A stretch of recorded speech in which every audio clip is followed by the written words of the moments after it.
Today I am here to discuss about one of my article published in LawBRO's website. So the title of my article is Wildlife in the Age of Disruption.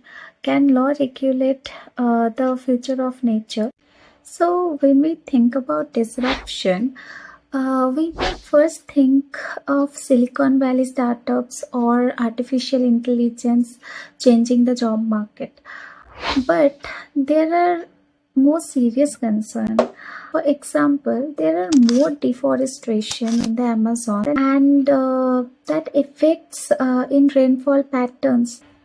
In terms of wildlife, disruption means shrinking habitat areas, fragmented migratory corridors, increasing human wildlife conflict, and higher risk of extinction.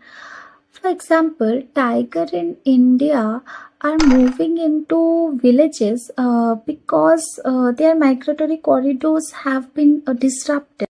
Because thalification of habitat is going on.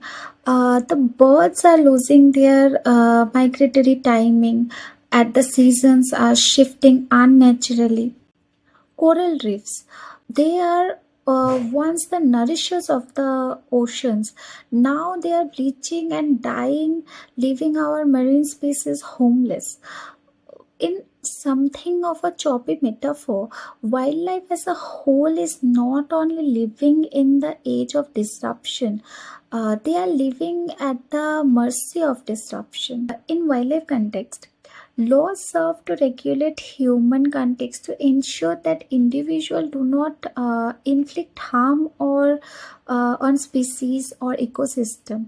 The ideal species of protection has taken form in India's Wildlife Protection Act 1972, which established a system of protected areas, what we call national parks and wildlife sanctuaries, and made poaching for animal parts or products an offense. On the international scale, however, the Convention on International Trade and Endangered Species of Wild Flora and Fauna, which is CITES, was conceived to monitor the cross boundaries of international trade for threatened species. Courts have also shaped wildlife laws through precedent place proclamations in landmark cases in India that recognize environmental rights and protection of species as a part of constitutionally guaranteed rights. Wildlife struggles are not solely ecological, they are political and economic. Protecting a tiger corridor could stall a multi-billion-dollar road. Conserving wetlands could block urban sprawl. In these instances, wildlife does not win the contest because law is filtered through human ambition, not the intrinsic nature of the species. The Honorable Supreme Court of India has attempted to counter this bias. Cases like T.N. Godavarman Thirumalpad versus Union of India found the court expanding the definition of forest, and placing large swaths of land into judicial protection.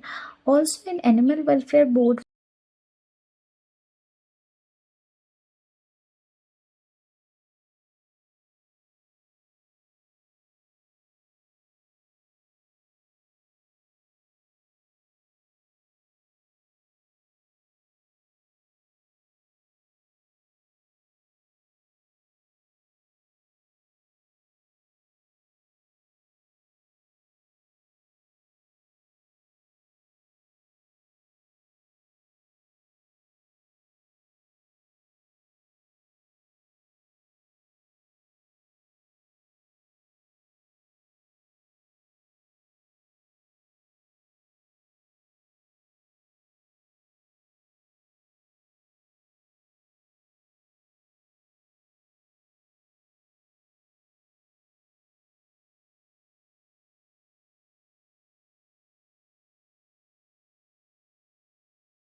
this Honorable Supreme Court reorder in this case. So if we want, we can do everything.